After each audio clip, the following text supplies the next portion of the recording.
Halo guys, Assalamualaikum warahmatullahi wabarakatuh. Waalaikumsalam. Selamat datang kembali di channel Junior 009 ya. Hari ini gua di kosan, nggak di studio gua atau di kamar gua. Khusus gua datang ke sini tuh cuman buat ngobrol sama dua orang ini, karena dua orang ini adalah narasumber gue. Kalau lagi ngomongin tentang perhelman duniawi gitu loh. Nah, di sebelah kiri gue ini dia udah melanglang buana di dunia helm, udah megang hampir ya banyak lah merek-merek helm gitu. Dan yang kanan gue juga ini udah expert banget lah di bidang helm. Makanya gue berguru sama mereka berdua. Tapi bohong. Nah, kali ini gue mau ngebahas tentang gimana cara lu ngerawat helm. Gue lebih spesifik kayak kalau lu pengguna baru atau misalnya lu lagi mencoba ngerawat helm berbagai jenis merek ya. Gue nggak terkecuali lu punya merek KYT atau misalnya Arai segala macam. Ini general, jadi kalian bisa gunain tips-tips ini buat kalian. Nah, sebelum kita memulai ke pembahasan, gue mau memperkenalkan dulu nih. Di sebelah kiri gue ada Mas Yudis. Halo guys. Dia dari Helmet Lover Bogor. Dan di sebelah kanan gue juga ada Mas Bagas. Halo. Dia juga tergabung di Helmet Lover Bogor. Terus di luar ada kucing. Nah, sekarang gue sebenarnya sih yang lebih punya banyak pertanyaan nih ke kalian gitu. Kalau misalnya gue punya helm nih, kira-kira kalau menurut kalian berdua itu yang harus gue perhatiin dari helm gue tuh apa sih? Mulai dari pertama beli gitu misalnya. Coba mungkin Mas Bagas punya tips and trick gimana?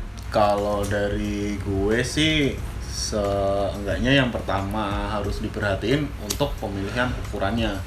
Itu harus benar-benar sesuai dengan kepala kita. Soalnya kalau ukuran nggak sesuai itu dipakainya juga kurang nyaman ya. Untuk dipakai lama, nanti misal ada tekanan di busanya untuk ke arah kepala kita jadi kurang nyaman, bisa bikin pusing mungkin.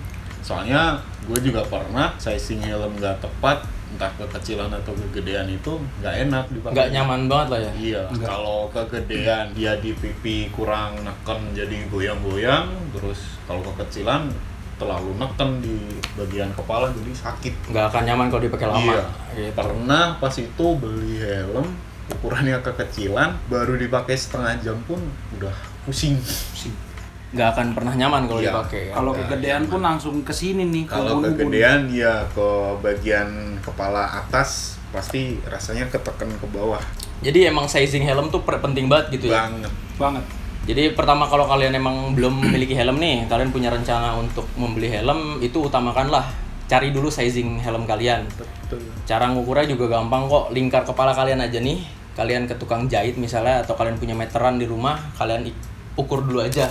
Jangan meteran bangunan. Iya. Ini Ini maksudnya meteran buat baju gitu. Meteran bangunan sakit. Gitu. Nah, oke, berarti dari kalau gue beli harus sizingnya harus pas dulu ya. Betul. Oke, terus kalau setelah gue beli itu biasanya perawatan apa aja sih yang bisa gue lakuin, terutama di rumah nih yang gue masih awam gitu. Yudis mungkin gimana Dis? Lu biasanya ngerawat helm? Pertama kalau lo mau ngerawat helm, lu pasti punya helmnya dulu. Ya. Yang kedua, lu harus punya ginian, Bray. Ini namanya lap microfiber. Ya. Lu semua orang, ya nggak semua sih, mungkin yang nonton video ini ya tahu lah ini namanya lap microfiber lah. Fungsinya ini buat kayak lu habis riding hujan, terutama lu ngelap nih, ngebersihin, ngeringin tuh bagian-bagian kayak si shell, batok helmnya, lu lapin, lu keringin.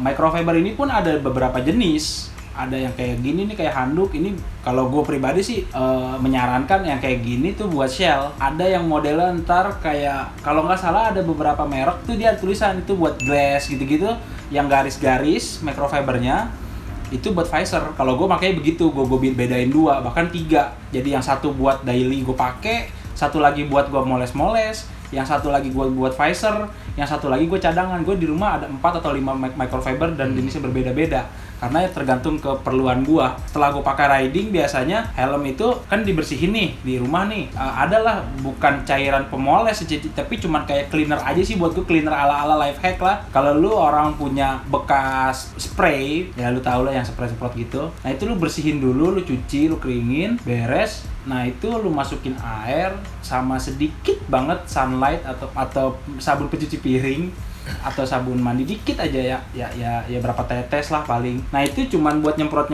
bagian shell, bagian visor. Tapi kalau untuk visor sih gua menyarankan kalau memang bisa dibuka, lu ngerti ngebuka si visornya, lu pakai apa namanya? Metode air mengalir gitu metode ya? air mengalir.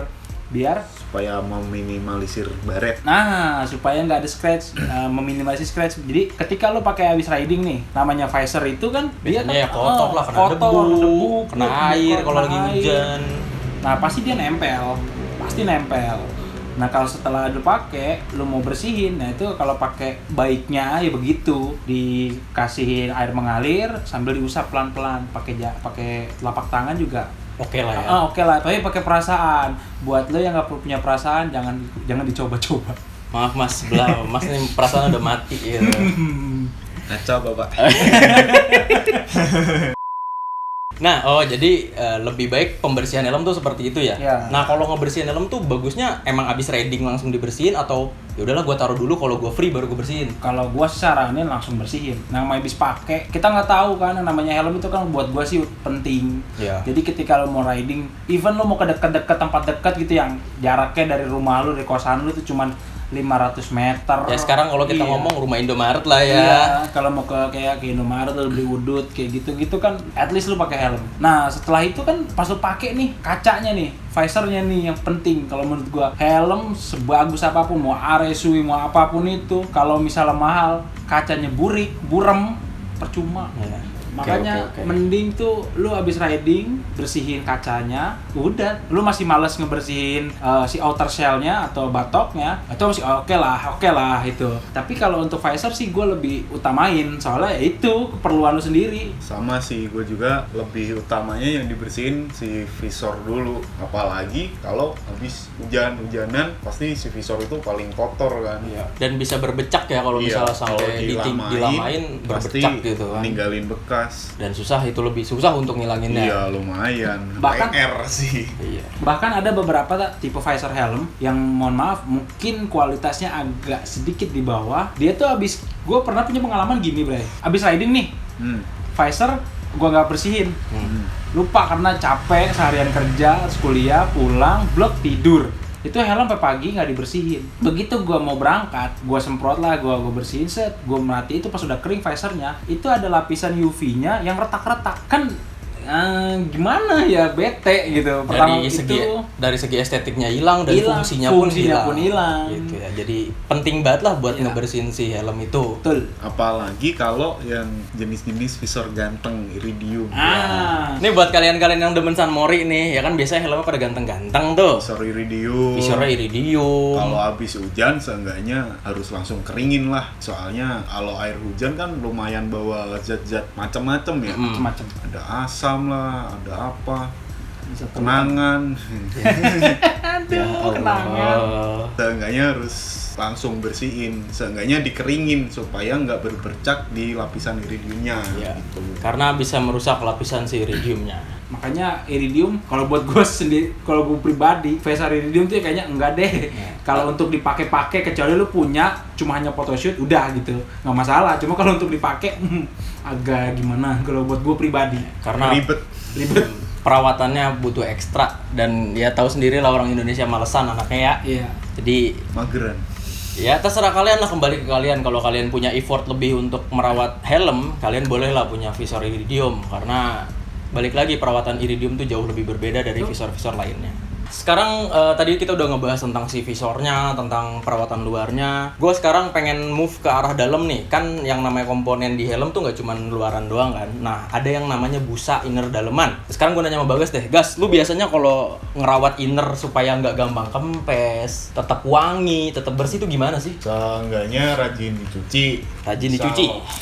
Misal ya even sebulan sekali itu nggak masalah sih. Dan sebenarnya juga gampang, kita pakai bahan-bahan yang ada di rumah, misal beli sabun di warung gitu juga, itu juga Nggak masalah. Biasanya lu pakai sabun apa sih? Sampo bayi kah atau ada sampo-sampo khusus gitu? Kalau gua biasanya pakai sampo bayi bisa, terus ada lagi itu pakai sabun deterjen cair tapi yang nggak ada softenernya. Soalnya katanya sempat denger itu dia bisa ngerusak si kontur busanya. Oke. Gitu. Nah setelah dicuci, gue juga biasanya nyikatnya pakai bekas sikat gigi Kalau nggak pakai sikat yang baru biar nggak bau jigong. Ya kalau buat kalian yang giginya nggak bau jigong sih nggak masalah. Biasanya juga nyikatnya itu ditambahin pakai sampo ya, sampo rambut. Soalnya kan ya buat kepala kita juga kan baunya biar sama gitu kan. Oke. Jadi kalau misalnya kalian ingin membersihkan inner helm tuh bisa dicuci ya. Bisa. Jadi itu bisa banget untuk dicuci gitu. Kalau yang emang bisa dicopotin ya. Ya, dan cara mencucinya juga tadi udah diajarin sama Mas Bagas. Gue cuma mau nambahin dikit. Kalau bisa kalian mau dijemur tuh jangan langsung kena matahari. Ya, betul. Betul. Karena kalau kena matahari biasanya langsung apek baunya pas nanti udah kering. Paling di angin-angin aja sih. Ya. Taruh depan kipas angin gitu juga nggak masalah sebenarnya. Kalau kalian punya teras yang ada tutup atasnya itu nggak masalah, jadi nggak kena matahari langsung. Oke, jadi kalian udah tahu ya cara nyuci helm yang baik dan bener dari luar dan dalamnya. Nah sekarang mungkin gue mau nanya juga nih, kan kita udah nyuci helm, tadi juga udah ngebersihin helm. Kalau buat nempatin helm di rumah tuh bagusnya gimana sih, Dis? Apa punya tempat khusus kah? Atau kita taruh aja gitu bareng sama baju? Atau taruh di atas lemari aja nih gitu? Lo ada trik-triknya nggak sih? Kalau untuk gue pribadi di rumah, gue punya tempat khusus naruh buat helm. Gue naruhnya di rak etalase kalau gue. Nah kalau untuk penyimpanan gue itu biasanya di rumah. Gue di rumah kan kebetulan punya stand atau donat helm lah. Kalau anak-anak helm tahu gitu donat helm, bisa cari di Tokped dan lain sebagainya. E-commerce juga biasanya ada yang jual. Ya bentuknya kayak donat bulat. Dia tuh bisa ngebalik-balikin helm lah. Itu biasanya untuk maintenance helm. Si donat itu kalau misalnya lu pakai buat naruh helm, itu kalau gue biasanya sih untuk ngebalikin. Jadi kalau habis pakai nih, gue habis pakai riding, gue taruh helmnya. Nah itu biasanya nggak gue taruh secara kayak gini nih. Jadi naruh helmnya nggak ke bawah gini. Naruh helmnya nggak gini di donat itu, gue balikin gini. Biar apa? Yang uap-uap gue bekas, ya tau lah. Bau-bau khas kepala lu keangkat semua. Bau kelabang. Gitu. Bau kelabang, bau kecoa, hilang. Keringet abis riding pagi bro. Itu, hilang. Tapi gue punya life hack dulu tuh sebelum gue punya donat. Kan lu punya di rumah nih kalau memang lu punya handuk atau punya apa ya kayak gini dah lap kering. Kalau untuk buat habis riding lu taruh di bawah si lapnya, terus si helmnya ya dibalikin dulu untuk beberapa saat. Udah lo mau naruh lagi, lo balikin lagi tuh helm, di bawahnya masih ada si anduk kalau bisa. Biar apa? Biar nggak si bawahnya itu tuh si kulit, terutama beberapa helm ya. Terutama beberapa helm nih kayak begini nih.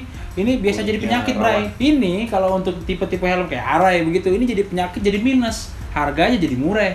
Nah, itu. Makanya beginian nih habis riding hujan, apalagi hujan tuh harus keringin. Makanya ditaruh di tempat yang kering, ada ginian.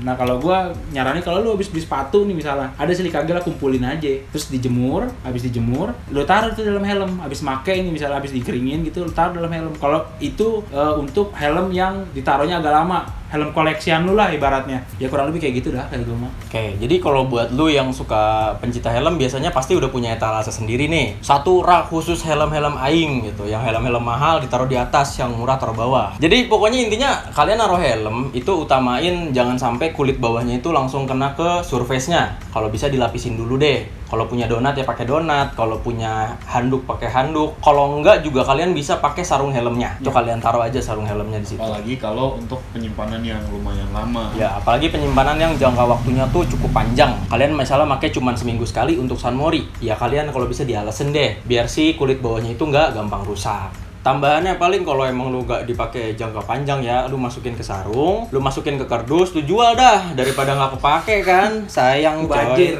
Dilipat. Mending ya dicuanin ya nggak? Iya. Percuanan duniawi gitu. Jadi semenjak gua kenal sama grup HL ini isinya cuan mulu otak gua. Nemu helm Lumayan. bagus, ambil jual gitu. Lumayan, nambah-nambah duit makan.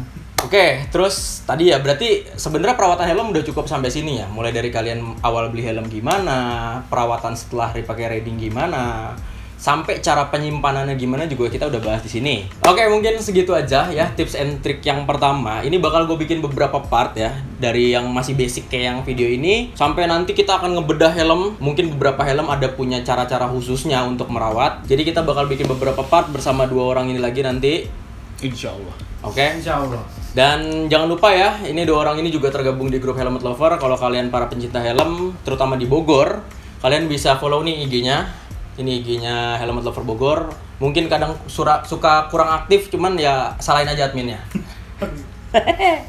Kalian juga bisa di follow nih IG-nya kanan kiri gue, teman-teman gue ini mereka juga pencinta helm. Kalian bisa lihat koleksi helmnya yang ada di IG mereka masing-masing. Dan kita bakal ketemu lagi di video selanjutnya. Oke, jadi jangan lupa di subscribe ke channel gue, like video ini kalau kalian suka, share ke teman-teman kalian para pencinta helm nih terutama.